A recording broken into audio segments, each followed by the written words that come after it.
Thank you for joining me today. It's Brian Gubernick, and welcome to the No Days Off podcast, where we believe that every single day brings a new opportunity to get better.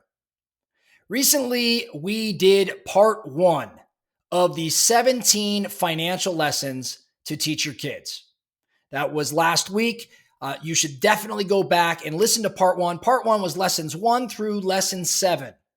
Today, we're going to jump into lesson 8 and do a few more lessons around the financial things that you should be teaching your kids. Now, if you don't have kids, stick with us because there's young people in your world. There's probably some slightly older people that are in your world as well that probably should hear or at least learn these lessons from you. So let's jump right in.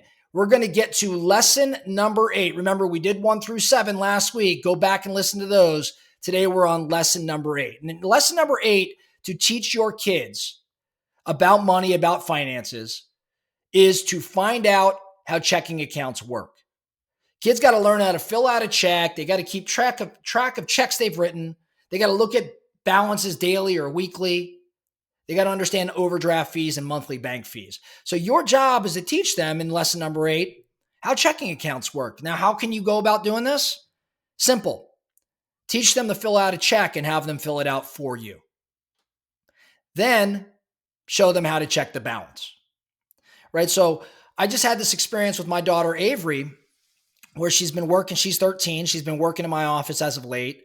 And she was learning how to write a check and how checks process. I mean, remember, she hasn't had it. I don't think she's ever touched a check before.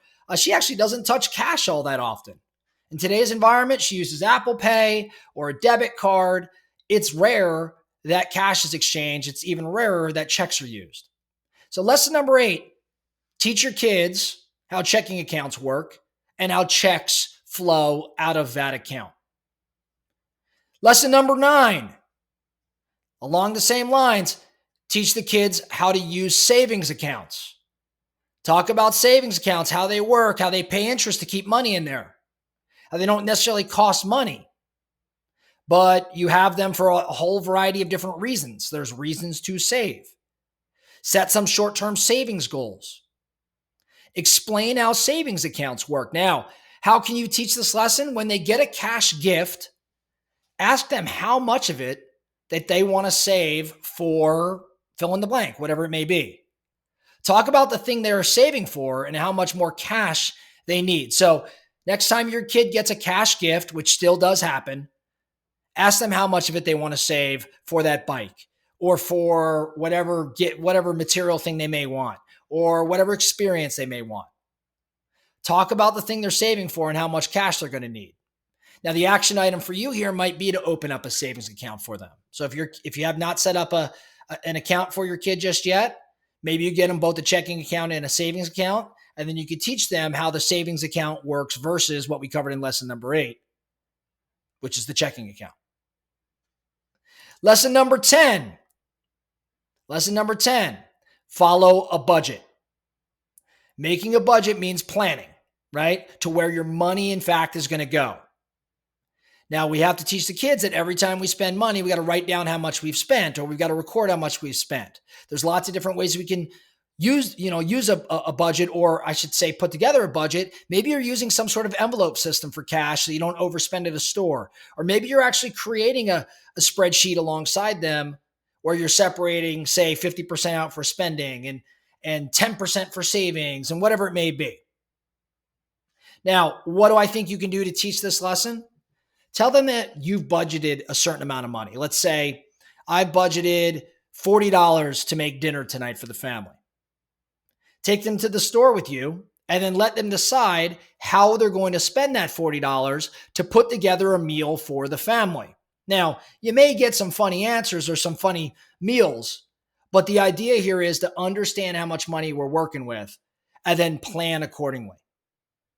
So teach them the lesson by giving them a defined amount and letting them go solve for whatever it is you in fact need. In my example, it was, we're going to have a meal.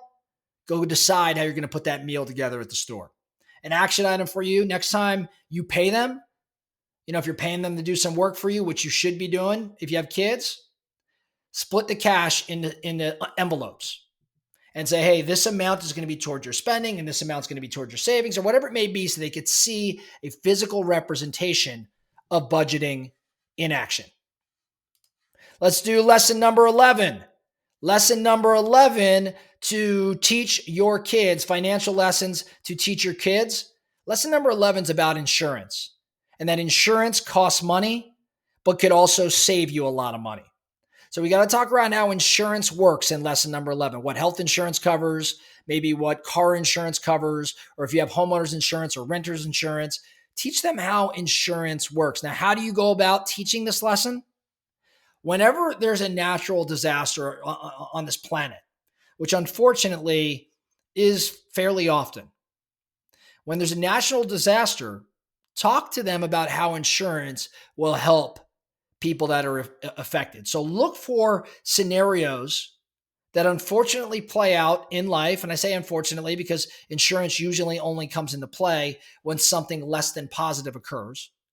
But if you see a fender bender, hopefully nothing too significant, maybe a couple cars pulled off to the side of the road, maybe talk about, I use natural disaster at first, but maybe in another way to teach this lesson is, hey, those cars are pulled over there. Somebody's car is damaged.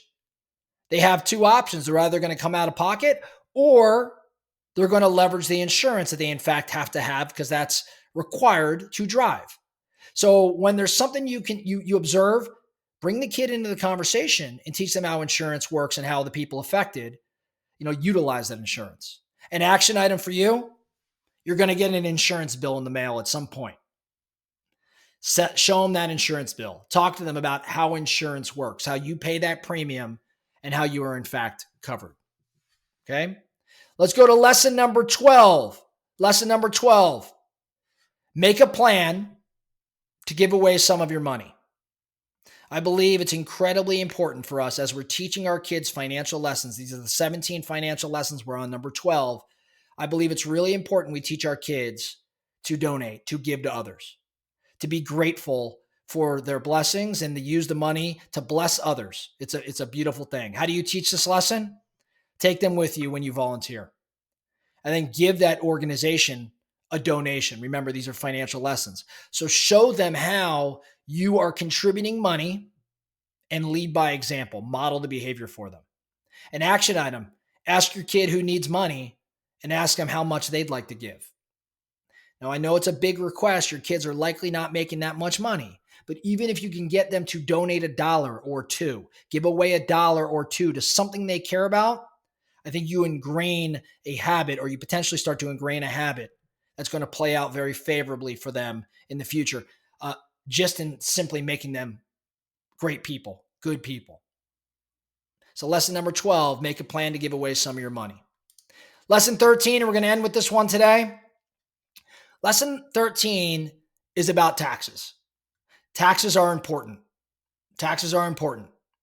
It's not a political statement. Taxes keep this government, keep this country funded and running.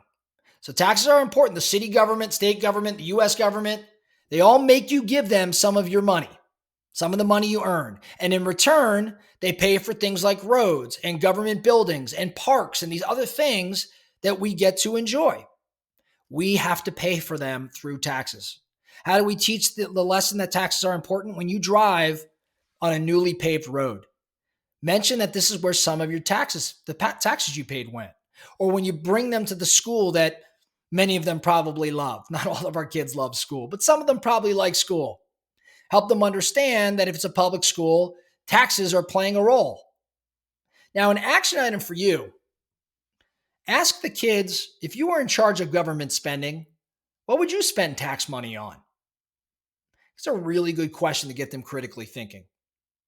So lesson number 13, taxes are important. This is part 2 of a 3-part session on the 17 essential financial lessons for children. Your action items today, as parents, as aunts, as uncles, as friends of younger people, your job is to teach these lessons, to make sure that our youth are having financial conversations that many of us did not have when we were their age. I think it's our responsibility. It's our duty. On that note, thank you so much for joining me, the No Days Off podcast. Do me a favor and remember, every single day brings a new opportunity to get better. So let's get after it.